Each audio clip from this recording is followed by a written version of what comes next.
Welcome to Build Strong Habits podcast channel. This is an audio podcast, so take your eyes off the screen, sit back, relax, and listen. Welcome back to the deep dive. Ready to dive into some serious communication tactics?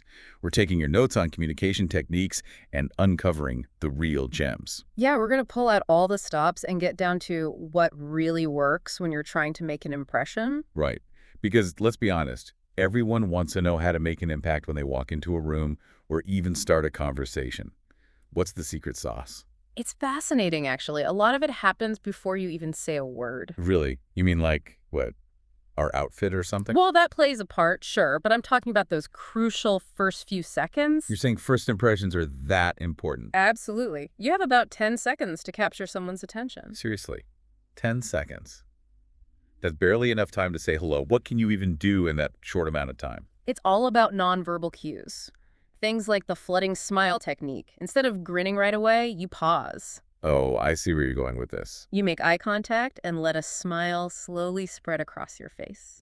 That makes so much sense. Yeah. It feels way more genuine than just flashing a quick smile. Like you're actually reacting to the person you're meeting. Exactly. And it makes them feel seen. You know, like you're acknowledging them specifically. Wow. I never thought about it like that. I bet that has a huge impact. It really does. And you can take it even further by combining it with sticky eyes. Sticky eyes. Okay, now that sounds a little intimidating. It's just about holding eye contact a bit longer than usual. You know how politicians and celebrities do that thing? Right, like they're focusing all their attention on you. It makes people feel like they have this special connection. I've totally felt that before. I can see how it works.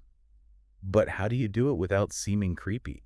There's definitely a balance to strike. It's not about staring intensely, but about maintaining a gaze that shows you're genuinely interested. Right, you want to show warmth and confidence, not freak people out. Exactly. And of course, we can't forget the basics. Good posture, standing tall, shoulders back. All that classic stuff. It all adds up to that powerful first impression. It's amazing how much we communicate without even saying a word. It's like setting the stage for the whole interaction before the dialogue even begins. Totally. Okay, so we've nailed the first 10 seconds.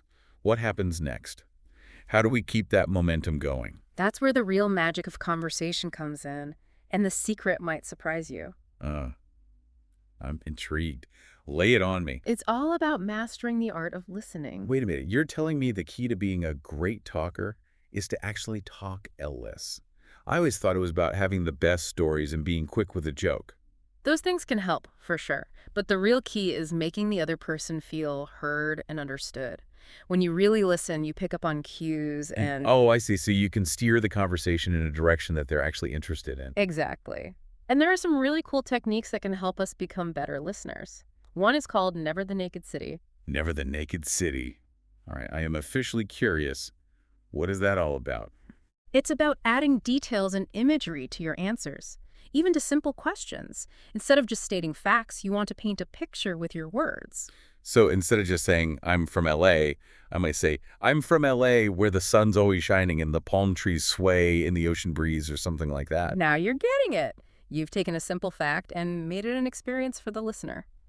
It's amazing how a few well-chosen words can really bring a conversation to life. Exactly. And speaking of keeping things engaging, let's talk about asking questions. Okay, yeah, there's definitely a right and wrong way to do that. Absolutely.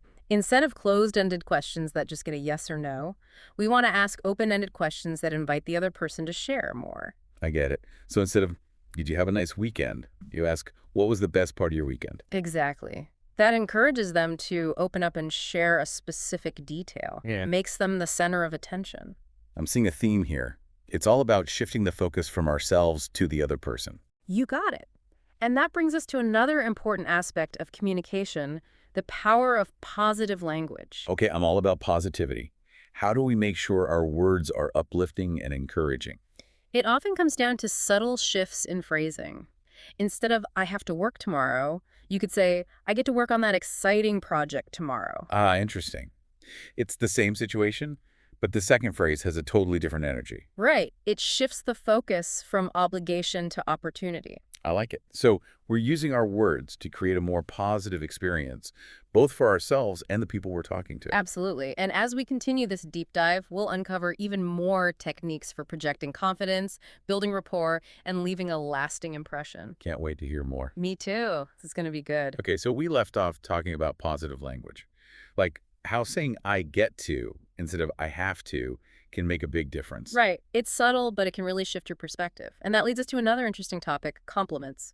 Everyone loves a good compliment, right? But I'm guessing there's an art to giving compliments that really hit the mark. Absolutely. It's about going beyond the generic, you look nice today, and offering something more meaningful. Like what? How do you make a compliment really stand out? Think about it this way.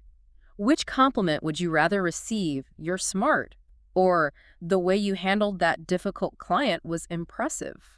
Okay, yeah. The second one definitely feels more impactful.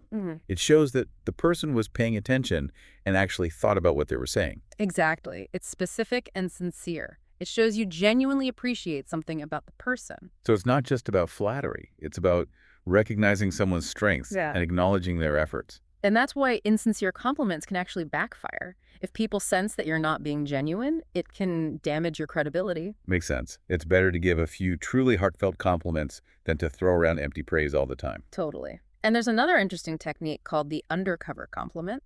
Undercover compliment. Okay, now I'm really curious. What's that all about? It's about praising someone indirectly.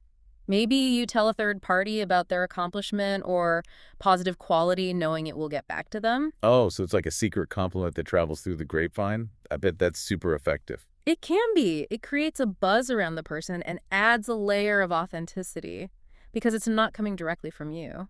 I love that strategy. Okay, so we've talked a lot about face-to-face interactions, but what about phone calls? Are there any tips for making those more engaging, especially now when everyone's so used to texting?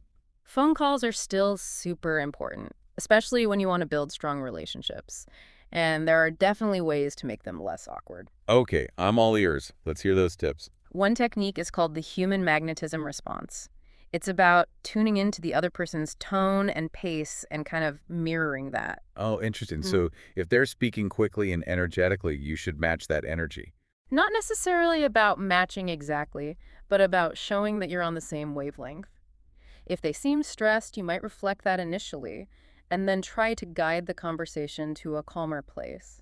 So it's about being empathetic and meeting them where they are emotionally. Exactly. And just like with face-to-face conversations, it's important to start with a warm greeting, something like, "Hey, it's great to hear from you." Those little things make a big difference. It adds personality to the call and reminds the other person that you're actually happy to be talking to them. And don't rush through the call. Take a moment to exchange pleasantries. Ask how they're doing. Maybe mention something specific you appreciate about them. Those little touches can really strengthen the connection you're building. They sure can. Okay, here's a technique that can be really helpful when you're dealing with negative comments or complaints. It's called verbal judo. Verbal judo. Okay, that sounds intense. How do you use that in a phone call? It's about redirecting negativity without dismissing the person's feelings. For example, if someone says, "This project is a disaster," you might say something like, "I understand that this has been challenging. Let's work together to find a solution." You're acknowledging their frustration, but also shifting the focus to a more positive outcome. Exactly. It's a subtle way to steer the conversation in a more productive direction. And when you're leaving a voicemail, make it count. What do you mean? Be clear and concise. Don't ramble on forever. State your purpose and leave them wanting to hear more. Got it. Short, sweet, and to the point. No more leaving those long, confusing voicemails that make people cringe. Exactly. Okay, so last but not least, let's talk about those awkward social gatherings. You know, networking events, parties where you don't know many people. Yes, I've definitely been there. Standing awkwardly by the snack table trying to blend in. Hmm. How do you make those situations less painful? One technique that can instantly boost your confidence is called the big baby pivot. The big baby pivot. Okay, I need you to explain this one. It's simple but effective. When you meet someone, turn your body fully towards them. Give them your undivided attention, like a baby focusing on something that's caught their eye. I get it. It's like you're saying, you're the only person who matters right now. Exactly. It makes them feel seen and heard, even in a crowded room.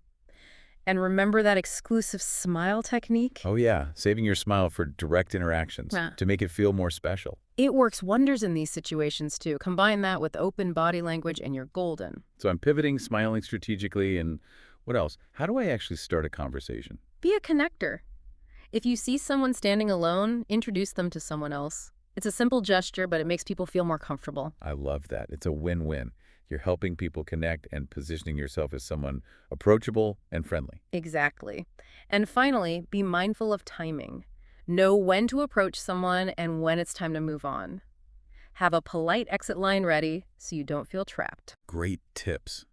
Wow, we've covered so much ground today, from those all-important first 10 seconds to navigating awkward social situations. I feel like I've learned a whole new language. It's all about fine-tuning those communication skills and learning how to make a real impact in any interaction. And the best part is that even small changes can make a big difference. So to our listeners out there, what's one technique you're going to try today? Pick one thing that resonated with you and give it a shot. You might be surprised by the results. Absolutely. And remember, communication is a skill you can constantly improve. So keep practicing, keep experimenting, and keep those conversations flowing. Thanks for listening. If you enjoyed this podcast, don't forget to like, share, and subscribe to Build Strong Habits.